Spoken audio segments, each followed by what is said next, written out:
33 foot by 33 फुटाचा guntha असतो, म्हणजे 1089 चौरस फुटाचा गुंठा असतो. शेतकऱ्याच्या भाषेमध्ये ढोबळ मनाला गुंठ्याला 1100 ऊस पाहिजे आणि किमान 1000 ऊस पाहिजे. गुंठ्याला 1000 ते 1100 ऊस पाहिजे. कधी तोडणी करता ज्यावेळी तुम्ही एका गुंठ्याचा एक समजून घेतलं, एका एकरचं समजून घ्यायचं जर म्हणलं तर एका एकरात 40 गुंठे असतात. म्हणजे ऊस तोडताना एका जरा खिडक्या उघडता आल्या बघा, जरा पॅक किती ऊस असले पाहिजे? कमीत कमी 40,000 आणि जास्तीत 44,000 ऊस एका एकरमध्ये असले पाहिजे. हे ऊस शेतीचं शास्त्र आहे. बरोबर. गुंठ्याला 1000 ते 1100, एकरामध्ये 40 ते 44,000 तोडणीच्या वेळी. तेच तुम्ही ऊसाला भर लावताय, 4 महिने ऊसाला सरीच्या जागी वरंबा करताय, त्यावेळी एका एकरमध्ये ऑन एन एव्हरेज 60,000च्या आसपास ऊस आहे. जर भरणीला तुम्हाला 60,000च्या आसपास 65 चालतील, 60 चालतील, 55 चालतील, सरासरी 60,000. जर तुमच्या शेतामध्ये भरणीला 60,000 जर ऊस असतील तर तोडणीला 40-45,000 ऊस राहतात. नैसर्गिक निसर्गाचा नियम असा आहे की 4 महिन्यानंतर ज्याला सूर्यप्रकाश मिळाला तेच ऊस वरती जातात, ज्याला सूर्यप्रकाश नाही मिळाला ते खाऊन करून मरतात. म्हणजे सक्षम आहे ते वर जातात आणि नंतर फुटलेले फुटवे मरतात. असे मरणाऱ्या ऊसांची संख्या नाही म्हणलं तर एकरामध्ये 10,000, 12,000, 15,000 ऊस असतात. म्हणून भरणीला 60,000 ऊस ठेवा, तोडणीला 40,000 ऊस ठेवा. आता हे 40,000 आकडा का? ढोबळ मनाने 40,000. एक्झॅक्ट आकडा पाहिजे असेल तर एकरात 43,560 ऊस पाहिजे. एका एकरचं क्षेत्रफळ किती आहे? 43,560 चौरस फूट एक्झॅक्ट म्हणलं तर. आणि शेतकऱ्याच्या भाषेमध्ये 40,000, 42,000, 44,000 ऊस एकरामध्ये पाहिजे. एक 40,000 लक्षात ठेवायचं म्हणून आपण आकडा डोळ्यासमोर ठेवूया. 40,000 ऊस, प्रत्येक ऊसाचं वजन 1 किलो, एकरी 40 किलो. 40,000 ऊस, प्रत्येक ऊसाचं वजन 1.5 किलो, एकरामध्ये 60 टन. 40,000 ऊस, प्रत्येक ऊसाचं वजन 2 किलो, एकरात 80 टन. 40,000 ऊस, प्रत्येक ऊसाचं वजन 2.5 किलो आणि एकरामध्ये 100 टन. आजच्या व्याख्यानात एवढं समजून घ्यायचं आहे, तोडणीच्या वेळी 40,000 ऊस राहिले पाहिजेत, भरणीला 60,000 ऊस राहिले पाहिजेत, प्रत्येक ऊसाचं वजन 2.5 ते 3 किलो भरलं पाहिजे. म्हणजे एकरामध्ये 100 ते 120 टन तरी उत्पादन आलं पाहिजे. या दृष्टिकोनातून संख्या नियोजन हा टॉपिक समजून घ्यायचा. आता मग प्रश्न समोर काय येतो? साहेब ठीक आहे, आकडेवारी सांगितली तुम्ही, भरणीला 60 पाहिजे, तोडणीला 40 पाहिजे, पण हे राखायची कशी? आता बघा, ज्यांचं सरीतलं अंतर 4 फूट आहे त्याने आपल्या शेतातला आकडा लक्षात ठेवावा. ज्यांचं 4 फूट सरीतलं अंतर आहे त्यांच्या शेतामध्ये 10 फुटामध्ये 50 ते 55 ऊस पाहिजे. ज्यांचं सरीतलं अंतर 4.5 आहे त्यांच्या 10 फुटामध्ये 55 ते 60 ऊस पाहिजे. ज्यांचं सरीतलं अंतर 5 आहे त्यांच्या 10 फुटामध्ये 65 ते 70 ऊस पाहिजे. ज्यांचं सरीतलं अंतर 5.5 आहे त्यांच्या शेतामध्ये 10 फुटामध्ये 70 ते 75 ऊस पाहिजे. ज्यांचं सरीतलं अंतर 6 फूट आहे त्यांच्या शेतामध्ये 10 फुटामध्ये 75 ते 80 ऊस पाहिजे. आणि ज्यांचं सरीतलं अंतर 7 आहे त्यांच्या शेतामध्ये 10 फुटामध्ये 95 ते 100 ऊस पाहिजे. एवढी ऊसाची संख्या मिळाल्यानंतर ऊसाचं कुटुंब नियोजन करायचं. उदाहरणार्थ हा हाल 1 एकरचा आहे आणि इथे 10 फुटात ऊस मोजले, मध्ये एक मोजले, ह्या कडेला मोजले, मागच्या कोपऱ्यात मोजले, त्या कोपऱ्यात मोजले. एका एकर मध्ये 5 ठिकाणी 10 फुटात ऊस मोजायचे. कधी मोजायचे? 2 महिने वय असताना एकदा, 2.5 महिने वय असताना एकदा आणि 3 महिने वय असताना एकदा. 3 वेळा 10 फुटात ऊस मोजायचे. ज्या दिवशी आता सांगितलेली संख्या, तुमचं सरीतलं अंतर किती आहे? 4 आहे. नाही ना, सगळे 4 वाले परत कमी आले काय? वाढलंच नाही. 4 झाले. तुमचं सरीतलं अंतर जर 4 असेल तर तुमच्या 10 फुटामध्ये 50 ते 55 पाहिजे. तुमचा आकडा लक्षात ठेवा. बरोबर आहे?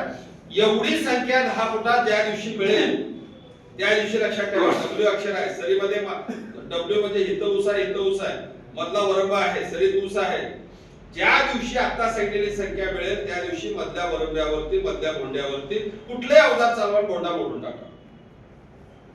मग छोट्या ट्रॅक्टरचा रोटावेटर असेल किंवा ऊसाच्या दोन्ही बाजूला बळीराम नांगरासारखा अवजार असेल किंवा 3 दाती अवजार चालवून भोंडा मोडायचा असेल, भोंडा मोडून टाका आणि सरीमध्ये माती गेली पाहिजे.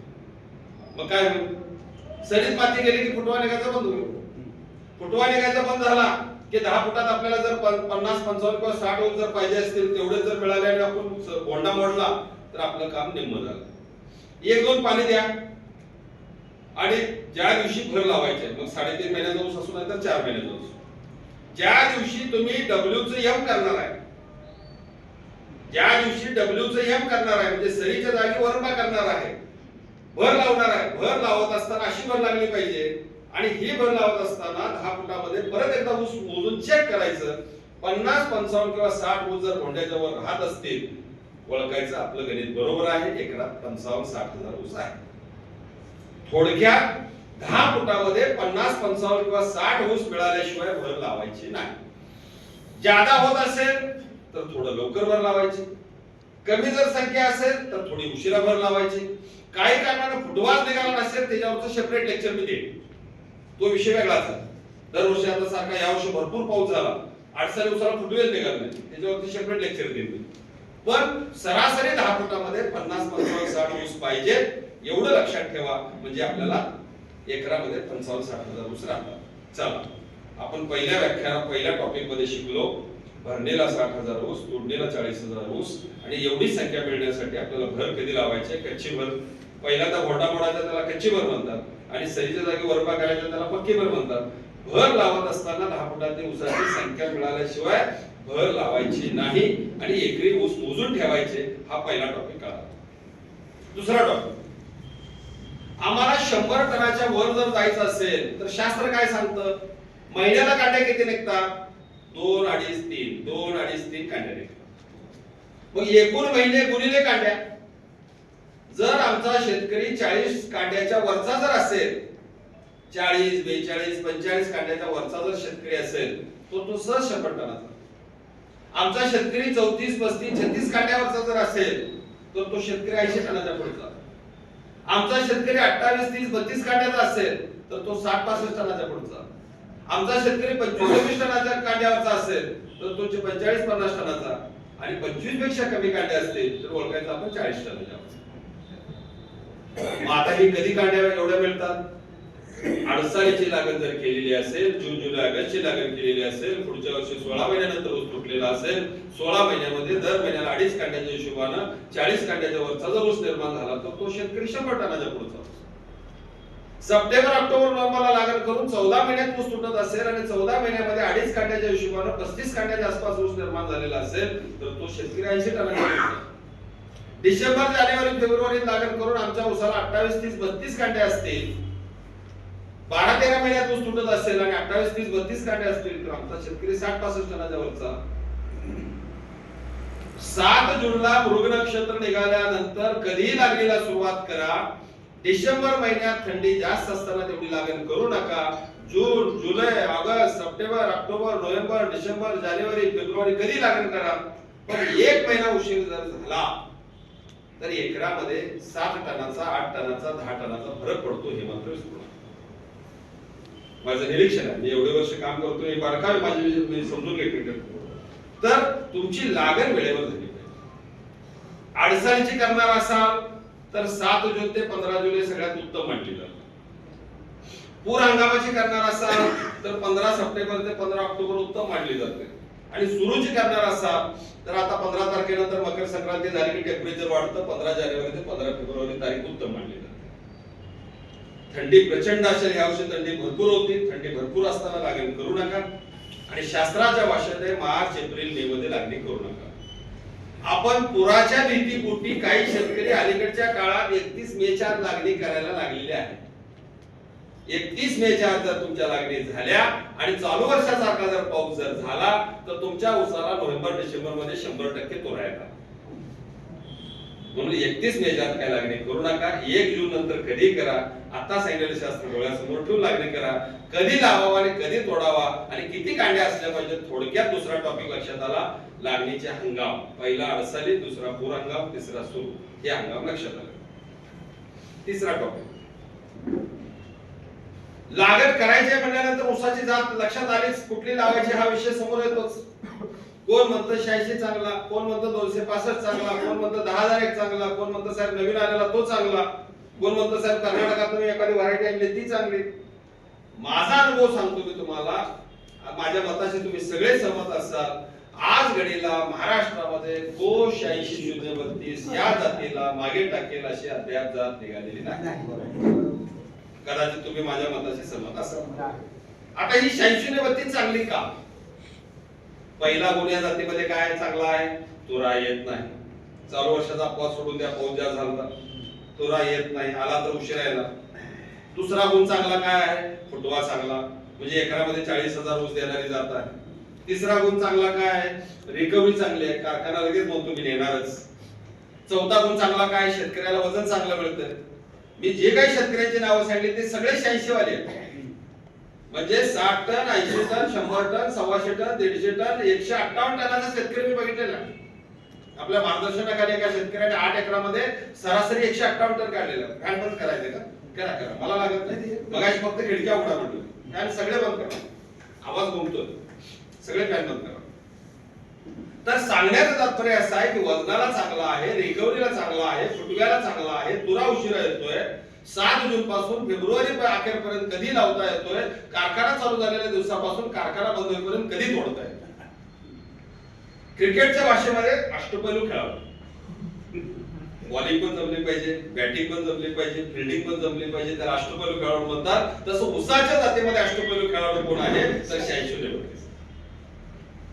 1996 सालीचा जन्म झालेला आहे. मध्यवर्ती ऊस संशोधन केंद्र पाडेगाव या ठिकाणी जन्म झालेला आहे. कोश ही 671 आणि को 198 या जातीपासून तयार केलेली जात आहे.